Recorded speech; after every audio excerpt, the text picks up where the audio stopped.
নতুন করে স্পোর্টসের মূল পর্ব শুরু হয়েছে গতকাল থেকে। আজ ৩ ভেন্যুতে চলছে ৩টি ভিন্ন ভিন্ন ইভেন্ট।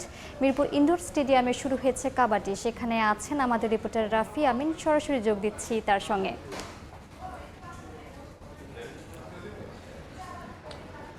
দেশজুড়ে তৃণমূল পর্যায় থেকে ক্রীড়া প্রতিভা অন্বেষণের জন্য গত ২ মে সিলেট থেকে শুরু হয়েছিল নতুন করে স্পোর্টসের প্রথম আসর। এরপর দেশকে 10টি অঞ্চলে আসলে বিভক্ত করে প্রায় 8টি ইভেন্ট আসলে লড়াই করা হয়। এই মুহূর্তে পেছনে হচ্ছে কাবাডি বালক যেই খেলা রয়েছে, সেই কাবাডি বালক প্রতিযোগিতা হচ্ছে। এখান থেকে আজকে সেমিফাইনালিস্ট আসলে খোঁজা হচ্ছে।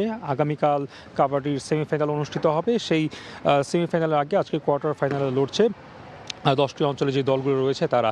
একই সাথে আসলে বলতে হয় একটু আগেই আসলে শেষ হয়েছে মেয়েদের খেলা, মেয়েদের বিভাগে খেলা শেষ হয়েছে। একই সাথে চলছে কয়েক ধাপে আসলে আজকে এরকমভাবে আজকে সারাদিন চলবে কোয়ার্টার ফাইনালের খেলাগুলো। এরপর আগামীকাল শুরু হবে সেমিফাইনাল।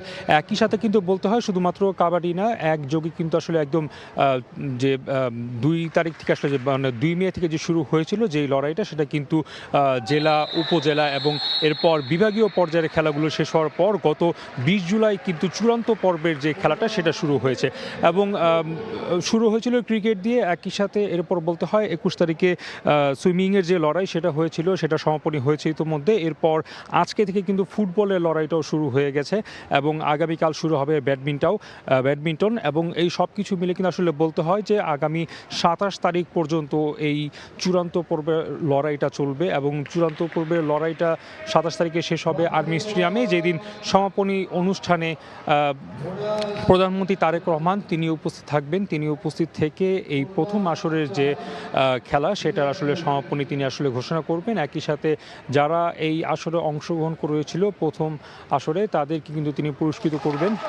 সব কিছু অবশ্যই বলতে হয় যে ক্রীড়া অন্বেষণের যেই ব্যাপারটা সেটা আসলে জোরদারভাবে আসলে চলছে।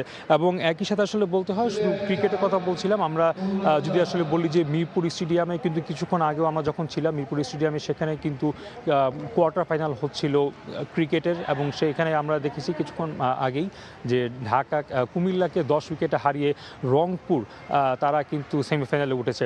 তো বলা যায় যে আসলে এটা চলমান থাকবে। আগামীকাল ব্যাডমিন্টন শুরু হবে। এরপরে কয়েক দফায় আসলে বলতে হয় যে মার্শাল আর্ট আরও বিভিন্ন যে লড়াইগুলো রয়েছে সেগুলো চলতে থাকবে।